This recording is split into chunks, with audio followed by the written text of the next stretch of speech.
할렐루야. 교회 형편상 교회가 1부, 2부 예배로 연합 예배로 드리게 되었지만 장점도 있는 것 같아요. 2부 예배가 꽉 차서 더 좋고, 또 그동안 주일학교 예배로 인해서 보지 못했던 우리 학생들과 청년들을 이렇게 보아서 또 좋고, 또 하나는 우리 찬양대가 더 많은 멤버로 힘있는 찬양을 드릴 수 있어서 굉장히 더 좋은 것 같습니다. 오늘도 보니까 우리 주원 형제를 비롯해서 몇몇 신입 부원들이 함께 찬양을 하게 되었는데요, 굉장히 좋고 또 감사합니다. 광고는 아니지만 내년 2024년도에도 또 교사나 찬양대에 또 새롭게 임명될 텐데, 여러분 많이 자원하시는 마음으로 교회를 섬겨주시고 또 맡은 바 충성을 다해 주시기를 당부드리겠습니다. 사랑하는 성도 여러분, 지난 한 주간에도 은혜 가운데 잘 지내셨습니까? 우리 예수 믿는 사람들에게 은혜는 없어서는 안 될, 또 가장 핵심 중에 핵심입니다. 바빠서, 아파서, 힘들어서 그 은혜를 누리고 살지 못했다고 한다면 그만큼 우리는 심각한 영적 손실을 경험하게 됩니다. 그래서 교회가 아닌 일상생활 가운데에서라도 성도는 은혜의 자리를 사모하고 더 은혜의 자리로 들어가셔야만 하는 것이죠. 개인적으로 말씀을 묵상할 수 있습니다. 또 교회나 가정의 기도의 대목을 가지고 정해놓은 시간 기도할 수 있습니다. 어떤 모양이든 더 깊은 은혜의 자리로 들어가셔서 날마다 허락하시는 하나님의 은혜를 놓치지 않고 그 은혜 가운데 살아가시기를 다시 한 번 더 주의 이름으로 축원합니다. 저는 우리 그리스도인들이 많은 대명사 중에서 은혜의 통로가 되었으면 좋겠다, 축복의 통로가 되었으면 좋겠다라고 믿습니다. 그러면 사람들이 여러분들을 보면서 먼저 하나님의 은혜를 떠오르지 않을까요? 내가 축복의 통로가 되면 사람들이 나를 보면서 하나님이 부어주시는 그 축복을 경험하지 않겠습니까? 그런데 세상은 참 무섭고 삭막합니다. 누구를 도와주는 것도, 심지어 함께 하는 것도 염려가 되죠. 그렇습니다. 은혜가 없으면 우리도 부득불 세상이나 세상 사람들처럼 이유를 찾게 되고 근거를 찾게 되고 조건을 말하게 될 것이지만, 하나님의 은혜는 이러한 모든 것을 다 덮습니다. 또 우리가 축복의 통로가 된다면 그냥 사람들이 우리를 만나는 것만으로도 그 축복이 이어지고 전해지는 거예요. 그냥 감사하고 행복하고 좋은 거죠. 그런데 어떤 사람은 만나면 어둡고 슬프고 우울한 사람이 있습니다. 반면에 만나면 웃고 행복하고 좋은 일이 생기는 사람도 있는 거죠. 사랑하는 성도 여러분, 여러분들은 어떤 사람이 되기를 원하십니까? 어떤 사람으로 기억되기를 원하십니까? 어두운 사람? 우울하고 슬픈 사람? 안 됩니다. 성도는 만나면 웃고 즐겁고 행복하고 좋은 일이 생기는 그런 사람이 되어야 할 줄 믿습니다. 그리고 바로 우리가 그런 사람이 되어야 하는 거죠. 오늘은 말씀의 제목처럼 복의 통로, 축복의 통로에 대해서 말씀을 나누기 원하는데요, 그 첫 번째는 바로 생명을 낳는 복입니다. 오늘 본문에 등장하는 이삭이 그렇습니다. 지금까지 저와 함께 창세기를 보면서 이삭이 당했던 일들과 그 가운데 일어난 일련의 과정들을 보면 이삭, 그래, 우울할 수 있고 어두운 사람이 될 수도 있겠다라는 생각이 듭니다. 얼마든지 분노하고 낙심하고, 그래, 심지어 포기할 수도 있었겠다라는 생각이 듭니다. 심지어 어린 시절 모리아 산에서 아버지에게 죽을 뻔한 사건의 충격과 이스마엘 형에게 받았던 미움, 그리고 둘째 엄마에게 받았던 시기와 몰래 당했던 수많은 해코지들, 이렇게 이유를 찾아간다면 우울하고 슬프고 힘들 만한 거리들이 얼마든지 많습니다. 그러므로 오늘 본문에 기록된 이 이삭이나 아니 우리의 삶도 하나님의 은혜가 반드시 필요한 것이죠. 그런데요, 조금 전에 이삭만 놓고 나열했던 그런 수많은 이유들에도 불구하고 오늘 본문의 이삭은 보니까 참 반듯하게 자랐습니다. 왜죠? 왜일까요? 하나님의 은혜 때문인 줄 믿으시기 바랍니다. 고린도전서 15장 10절 말씀처럼 우리가 우리 된 것은 전적으로 뭐라고요? 하나님의 은혜 때문이라는 거예요. 다시 말하면 하나님이 다 하셨기 때문입니다. 그렇습니다. 이삭은 얼마든지 불행하고 슬프고 우울하고 근심의 통로가 될 수 있었지만 하나님의 은혜가 있었기 때문에 오히려 복의 통로가 되어진 줄 믿습니다. 야곱과 에서의 갈등으로 말미암아 야곱을 부르고 결과적으로 그 야곱을 축복하고 보내게 되죠. 아니 어떻게 아버지를 속일 수 있지? 어떻게 형을 배신할 수 있지? 분명 이런 잘잘못을 가리는 과정이야 필요하겠지만 그럼에도 불구하고 성경은요 이삭의 축복만을 기록하고 있습니다. 또 그 가운데 이삭에게 기록하고 있는 그 축복, 특별히 두 가지 축복을 기록하고 있는데 바로 그 첫 번째가 지금 보고 있는 생명을 낳는 복이었던 거예요. 여러분 본문 3절 말씀 같이 한번 보실까요? 28장 3절입니다.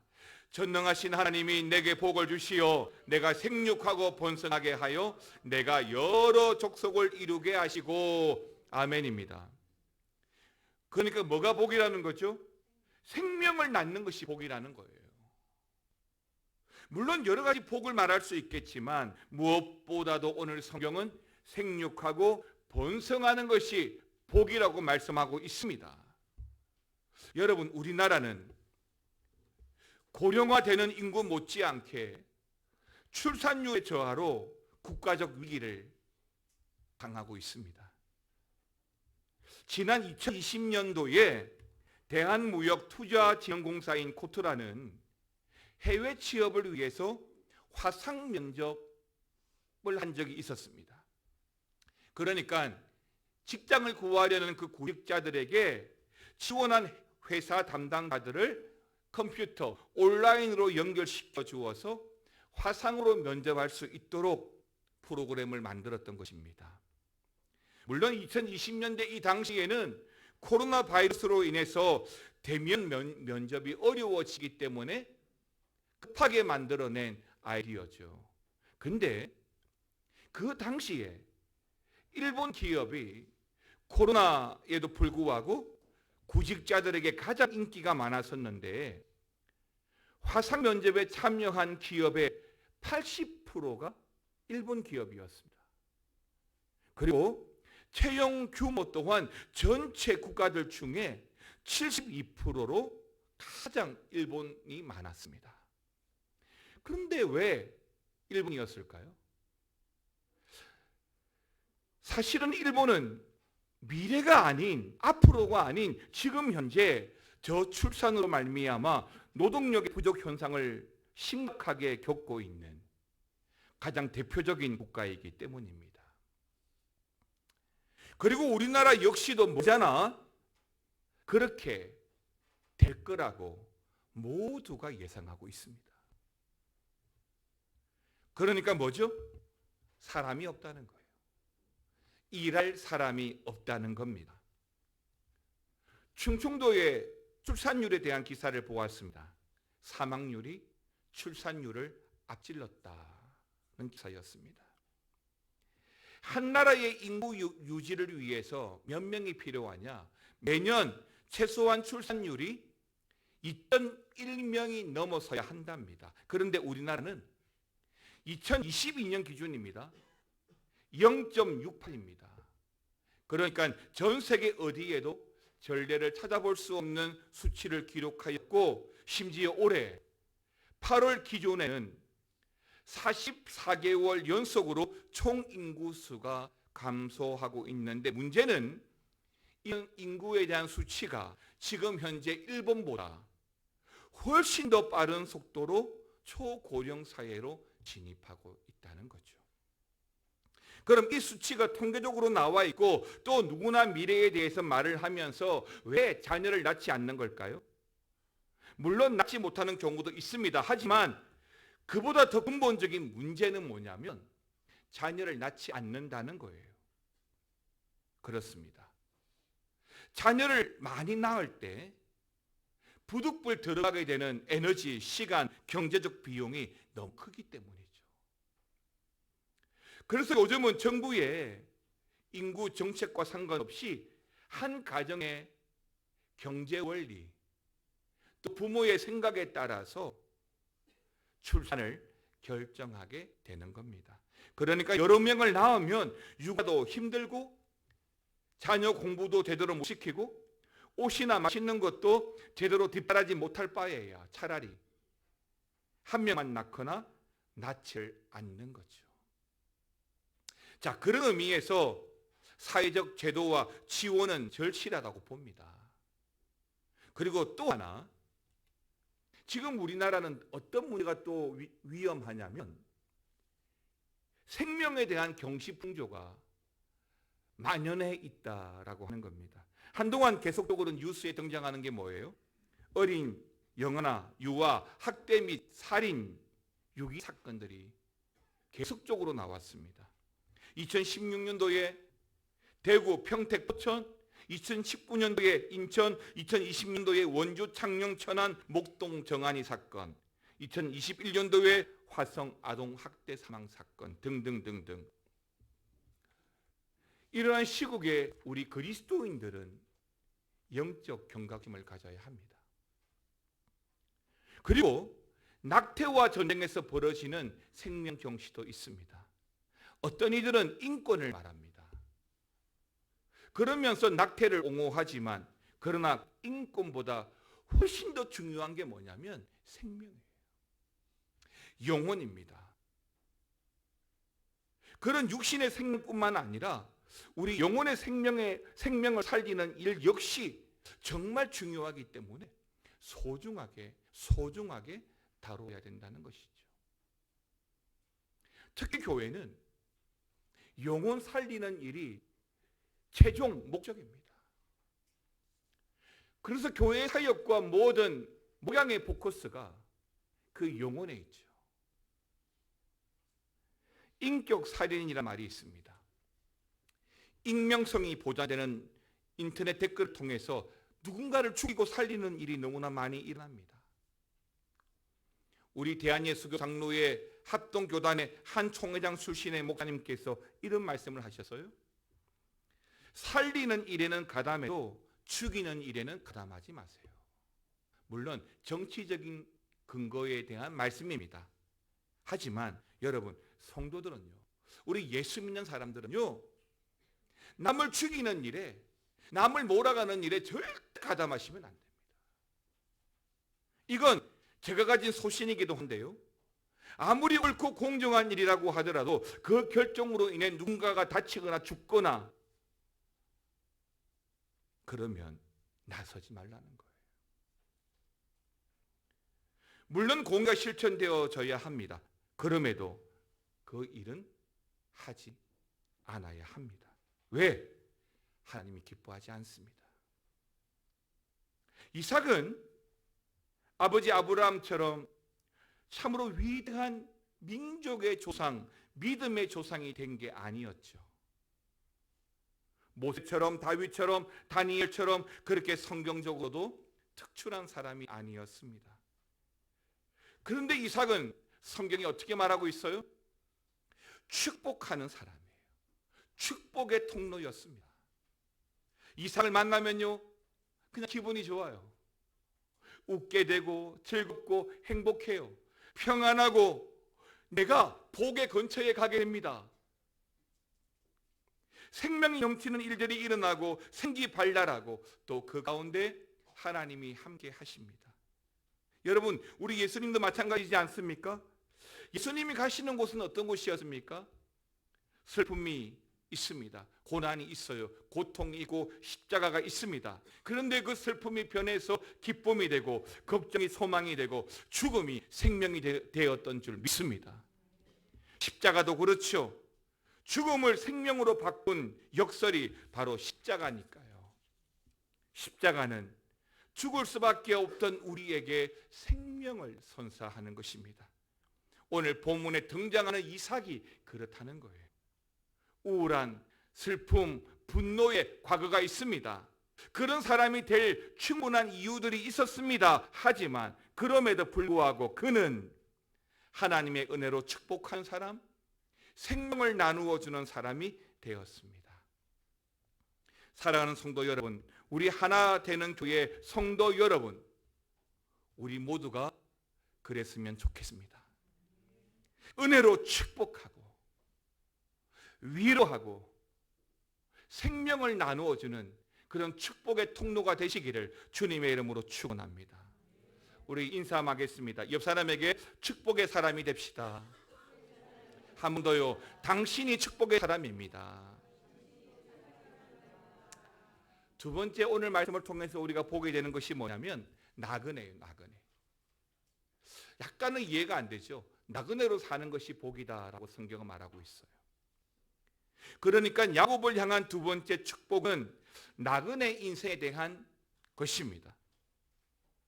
사실 성경은 끊임없이 땅에 대한 도전을 주고 있어요.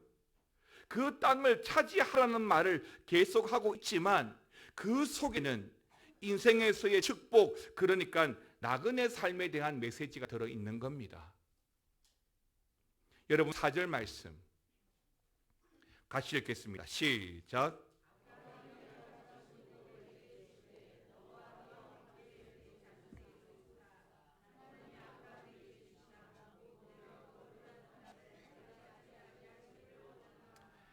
아멘입니다. 여기서 등장하는 말씀 중에 거류하는 땅이 나오죠. 히브리어로 이 땅을 마구르라고 하는데 방랑하다, 손님이 머물다라는 뜻입니다. 하지만 실제로 이 거류하는 땅은 말 그대로 손님이 머물 수 있는 장소도 못 되고 그 거류하는 땅은 우리가 정착하여 살 수 있는 땅도 아닙니다. 실제로 믿음의 계보를 이어갔던 아브라함, 이삭, 야곱은 모두 고향을 떠나온 나그네였고 손님이었죠. 하나님이 가라고 하셔서 떠나라고 하셔서 또 지시하신 땅이었지만 지금 이곳 가나안 땅은 그곳 원주민들 사이에는 오늘 이들은 분명히 손님이고 손님으로 살았습니다. 여러분 잘 보시기 바랍니다. 지난주까지 살펴보았던 이삭에 대한 이야기 중에 우물 사건이 왜 벌어졌죠? 말 그대로 이삭은 그곳에서는 손님이었고 나그네로 인식되었기 때문입니다. 지금도 벌어지고 있는 이스라엘과 팔레스틴의 전쟁도 마찬가지죠. 팔레스틴, 그러니까 블레셋의 입장에서는 자기가 조상대대로 살아왔던 땅입니다.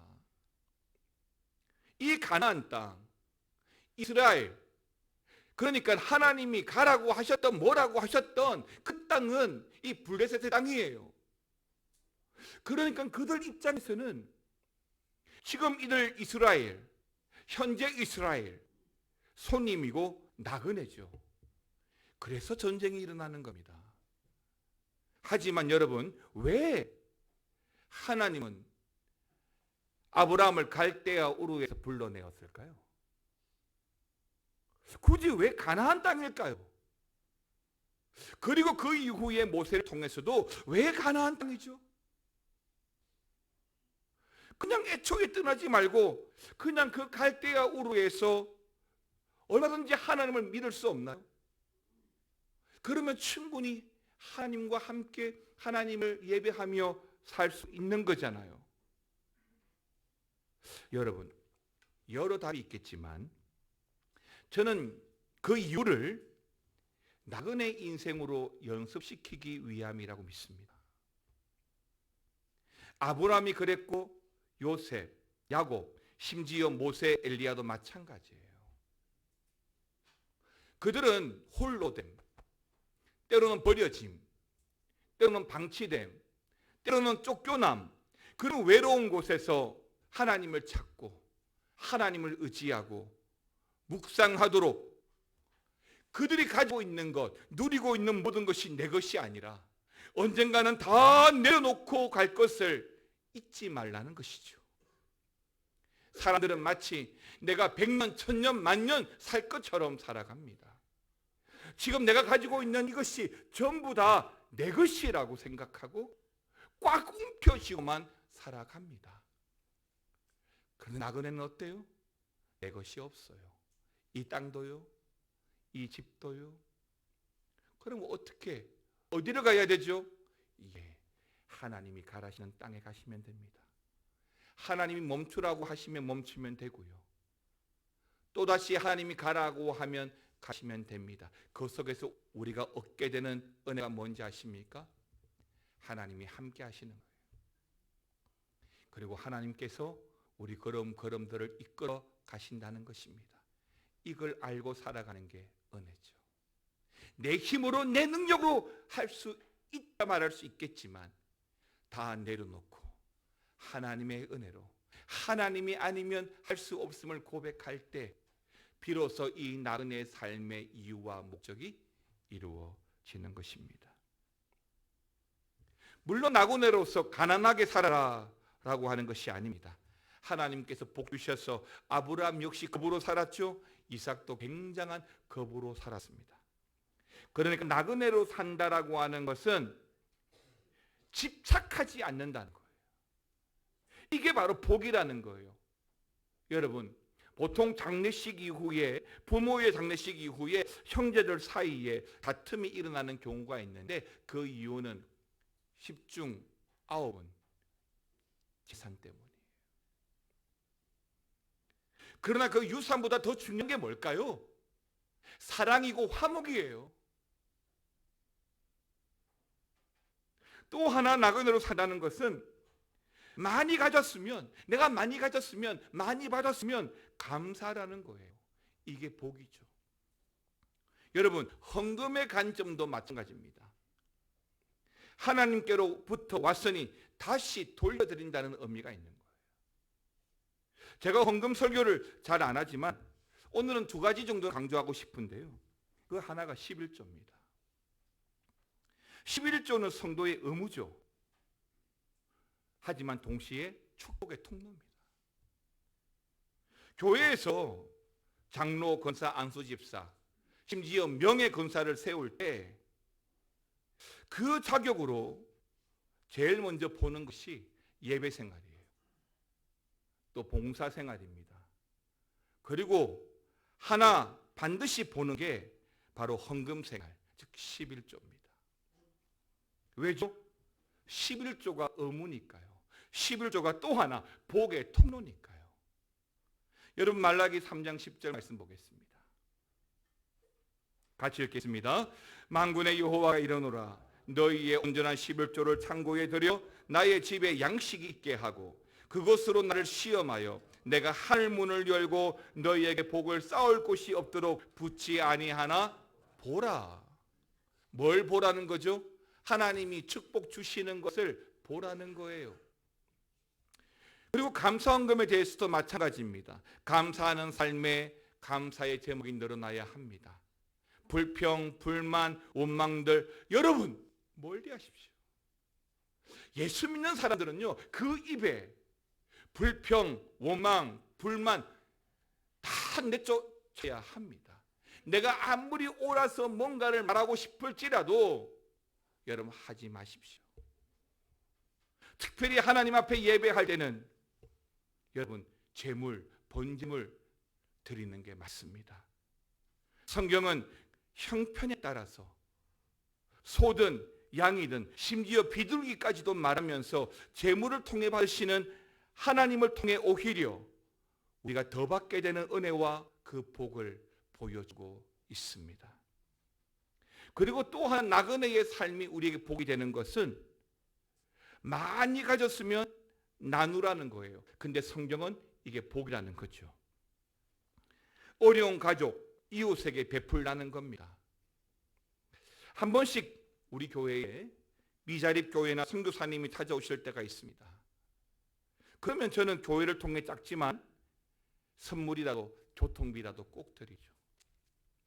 또 택배를 가져오시는 분들, 제가 급해서 바빠서 못 챙겨드린 것이 아니라면 꼭 음료수 한 잔이라도, 더운 여름에는 냉커피 한 잔이라도 꼭 뽑아서 잠시만 이것만 받아가시라고 부탁을 합니다. 결국 여러분 작지만 베풀고 나누는 게 복이니까요. 오늘 본문에서 이삭은 야곱이 나그네의 삶을 살아가기를 원하고 있습니다. 그래서 성경은 나그네 인생의 축복을 말하고 있는 겁니다. 그리고 바로 이게 복인 줄 믿고 사랑하는 아들 야곱에게 나그네 인생의 복을 선언하고 있는 것이죠. 은혜로운 찬양을 많이 지었던 민호기 목사님의 하늘 소망이라는 찬양이 있습니다. 그 가사를 보시면 이렇게 나와 있는데요. 나 지금은 비록 땅을 벗하며 살지라도 내 영혼 저 하늘을 디디며 사네. 내 주님 계신 눈물 없는 곳 저 하늘에 숨겨둔 내 소망이 있네. 보고픈 얼굴들 그리운 이름들 나 많이 생각나. 때론 가슴 터지도록 기다려지는 곳. 내 아버지 넓은 품 날 맞으시며 저 하늘에 쌓아둔 내 소망 있네.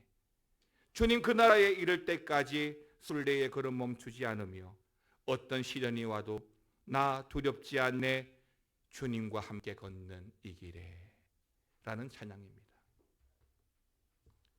그러니까 그들의 외로움, 가족들의 눈물, 하지만 이곳에서의 삶은 순례의 걸음이고 저 하늘에 쌓아둔 소망으로 살겠다라고 하는 고백인 거죠.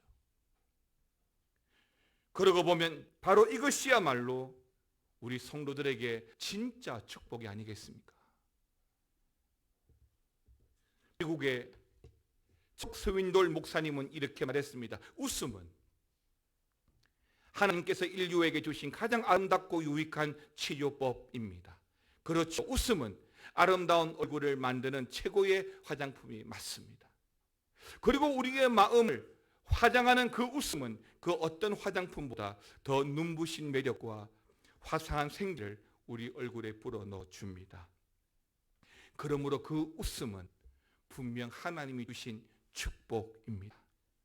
또한 웃음은 우리 몸의 항체를 강화시키고 통증을 완화하고 심지어 불면증, 감기, 고혈압도 낫게 하고 심장혈관 기능도 강화할 뿐만 아니라 암의 속도도 늦추는 데 도움을 준다는 그런 의학적 연구 결과가 있습니다.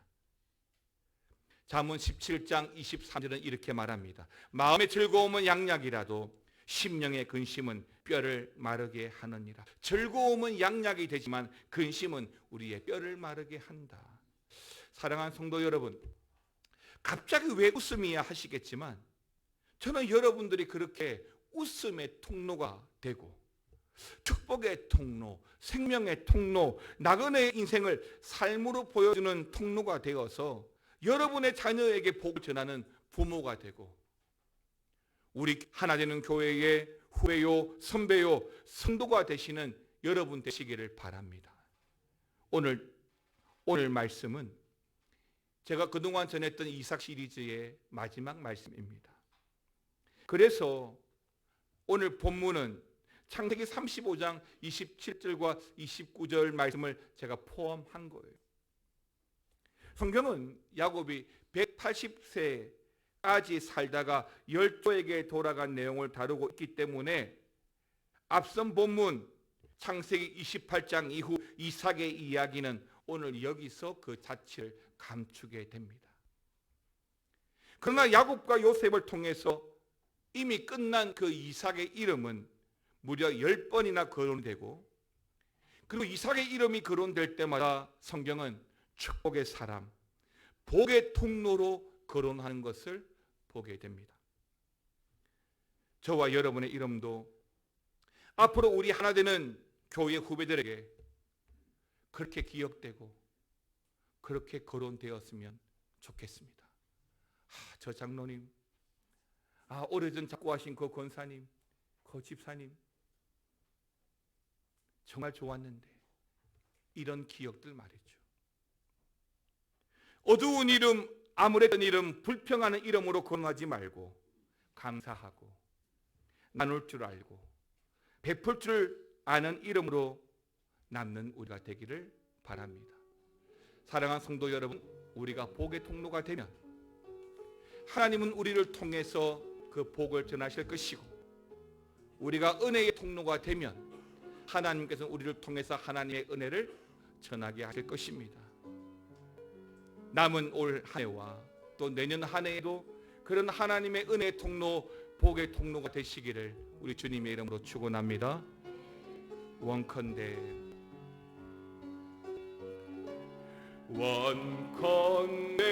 주께서 내게 복의 복을 더하사 나의 지경을 넓히시고, 주의 손으로 나를 도우사 나로 환난 벗으나 근심 없게 하소서. 원컨대 주께서 내게 복의 복을 더하사 나의 지경을 넓히시고, 주의 손으로 나를 도우사 나로 환난 벗으나 근심 없게. 다시 한 번 더 원컨대 주께서 내게 복의 복을 더하사 나의 지경을 넓히시고, 주의 손으로 나를 도우사 나로 환난 벗으나 근심 없게 하소서. 성령의 충만을 가득히 부어주소서. 오늘 내 삶 속에 능력의 주님 손길로 나의 사는 날 그 모든 순간을 주님의 힘으로 채우소서. 원컨대 주께서 내게 복의 복을 더하사 나의 지경을 넓히시고, 주의 손으로 나를 도우사 나로 환난 벗으나 근심 없게 하소서. 성령의 충만을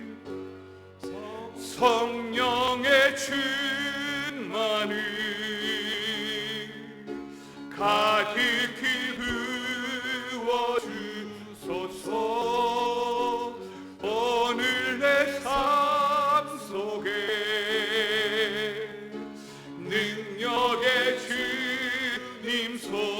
길로 나의 사는 날 이 모든 순간을 주님의 힘으로 채우소서. 함께 일어나셔서 원컨대 주께서 내게 복에 복을 더하사 나의 지경을 넓히시고 주의 손으로 나를 도우사 나로 환난 벗어나 근심 없게 하소서.